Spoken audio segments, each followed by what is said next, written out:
അല്ല, ഇതിനകത്ത് ഒരു പ്രധാനപ്പെട്ട കാര്യം എന്ന് വെച്ചാൽ നമ്മളിവിടെ കാണുന്ന രാഷ്ട്രീയ പാർട്ടികളുടെ വലിയ സമ്മേളനങ്ങൾ, അതിപ്പോൾ CPM-ൻ്റെ ആണെങ്കിലും കോൺഗ്രസിൻ്റെ ആണെങ്കിലും BJP-യുടെ ആണെങ്കിലും നമ്മൾ കാണുന്നതെന്ന് വെച്ചാൽ ഒരു പ്രദേശത്ത് നിന്ന് ഇപ്പം അമിത്ഷാ വരികയാണ്, അല്ലെങ്കിൽ നരേന്ദ്രമോദി വരികയാണ്.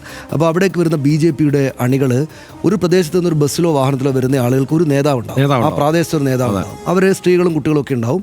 അവരവിടേക്ക് വരുന്നു.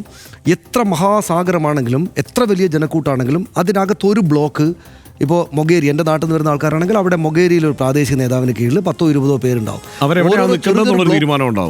ചെറു ബ്ലോക്കുകളായിട്ടാണ് ഈ പറയുന്ന 10,000-കണക്കിന് ലക്ഷക്കണക്കിന് ആളുകളെ അവിടെ കാണുക. പക്ഷേ TVKക്ക്, വിജയ്ക്ക് അങ്ങനെ ഒരു സംവിധാനം താഴെ ഉണ്ടായിട്ടില്ല എന്ന് വേണം നമ്മൾ മനസ്സിലാക്കാൻ. ഒന്ന്, അദ്ദേഹത്തിൻ്റെ പാർട്ടിയുടെ സംവിധാനങ്ങൾക്കനുസരിച്ച് സംവിധാനങ്ങൾക്ക് ഉൾക്കൊള്ളാവുന്നതിനേക്കാൾ കൂടുതൽ ആളുകൾ അദ്ദേഹം ഒരു താരമായതുകൊണ്ട് കൂടെ അവിടേക്ക് വരുന്നത്. ഈ വരുന്ന ആളുകൾ മുഴുവൻ അദ്ദേഹത്തിൻ്റെ പാർട്ടിയുടെ നേതാക്കളായിരിക്കണം എന്നില്ല. അതുകൊണ്ട് തന്നെ ഇതിനകത്ത് കൊടുക്കേണ്ടുന്ന അമിത ശ്രദ്ധ അവർക്ക് കൊടുക്കാൻ പറ്റിയില്ല.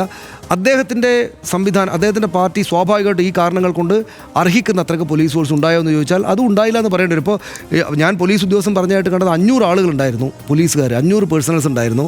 അതിൽ 50 പേർക്ക് ഒരു പോലീസ് ഉദ്യോഗസ്ഥൻ എന്ന മട്ടിലുണ്ടായിരുന്നു. ഞങ്ങൾ കണക്കൂട്ടിയപ്പോൾ 25,000 ആളുകൾ വരുന്ന വിചാരിച്ചെന്നാണ്. പക്ഷേ അവിടെ വന്ന എത്ര ആൾ, 1.5 ലക്ഷം എന്നാണ് ഇന്നലെ കണക്ക് കേട്ടത്. 1 ലക്ഷത്തിന് മുകളിൽ എന്തായാലും ആളുകൾ അവിടേക്ക് വന്നു ചേർന്നു. അതിനുള്ള സ്ഥലമുണ്ടായിരുന്നില്ല. അപ്പോൾ ഇങ്ങനൊരു കാര്യം സംഭവിച്ചപ്പോൾ ഇപ്പോൾ പറയുന്നൊരു പ്രധാനപ്പെട്ട ആരോപണം അദ്ദേഹം ഉടനടി ഓടിപ്പോയി കളഞ്ഞു എന്നാണ്. സത്യത്തിൽ എൻ്റെ ഒരു തോന്നൽ, ഞാനത് തിരിച്ചു മറിച്ച് ആലോചിക്കുമ്പോൾ എൻ്റെ ഒരു തോന്നൽ, വിജയ് അവിടെ തന്നെ തുടരുകയായിരുന്നെങ്കിൽ ഒരുപക്ഷേ വലിയ പ്രശ്നം ഉണ്ടായിപ്പോയേനെ. കാരണം ഒന്ന്, രോഷം ഇയാൾക്ക് നേരെ ആളിക്കത്തും. എവിടെ നിന്നാലും, ഏത് ഹോട്ടലിലോ എവിടെ പോയി നിന്നാലും അവിടെ നിന്നാൽ ഒരുപക്ഷേ രോഷം ഉണ്ടായേക്കാം. അപ്പോൾ ഇതിൻ്റെ കേന്ദ്രസ്ഥാനമായിട്ടുള്ള അയാൾ അവിടെ നിന്ന് പെട്ടെന്ന് അങ്ങോട്ട് മാറിയതിൽ എന്തെങ്കിലും വലിയ കുറ്റം പറയാണ്ട് ഇപ്പോൾ ആളുകളെല്ലാം പറയാണ്, ഒരുപാട് ആളുകൾ പറയുന്ന കേട്ടോ, ജനനേതാക്കളൊക്കെ അങ്ങോട്ടേക്ക് ഓടി വന്നു.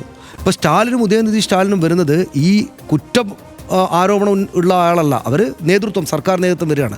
പക്ഷേ അവിടെ ആ നിമിഷത്തിൻ്റെ പ്രശ്നം എന്താണ്, ഈ അപകടമുണ്ടാക്കിയ ആൾ, ചിലപ്പോൾ ഈ ഒരു വാഹനാപകടം ഉണ്ടായി ഉടനെ ഈ ഡ്രൈവറെ തല്ലുന്ന നാട്ടുകാരെ കാണാറില്ലേ നമ്മൾ. അപ്പോൾ അങ്ങനൊരു കൂടുതൽ വലിയ കുഴപ്പത്തിലേക്ക് പോകേണ്ടതില്ല എന്ന മട്ടിൽ ആലോചിച്ചാൽ ഒരുപക്ഷെ ഇയാൾ തിരിച്ചങ്ങ് പോയി കളഞ്ഞായിരിക്കും ഒരുപക്ഷെ വീണ്ടും പ്രശ്നം ഉണ്ടാകാതിരിക്കാൻ ഗുണകരമായിട്ടുണ്ടാവുക. പക്ഷേ നമ്മൾ ആലോചിക്കേണ്ടത് ഒരു കാര്യം, സങ്കടകരമാണ് ഇത്രയും ആളുകൾ മരിച്ചത്, കുഞ്ഞുങ്ങളൊക്കെ മരിച്ചിട്ടുണ്ട്, വലിയ പ്രശ്നമുണ്ട്. തമിഴ്നാട്ടിൽ നേരത്തെയും ഇത്തരം സംഭവങ്ങൾ നടന്നിട്ടുണ്ട്.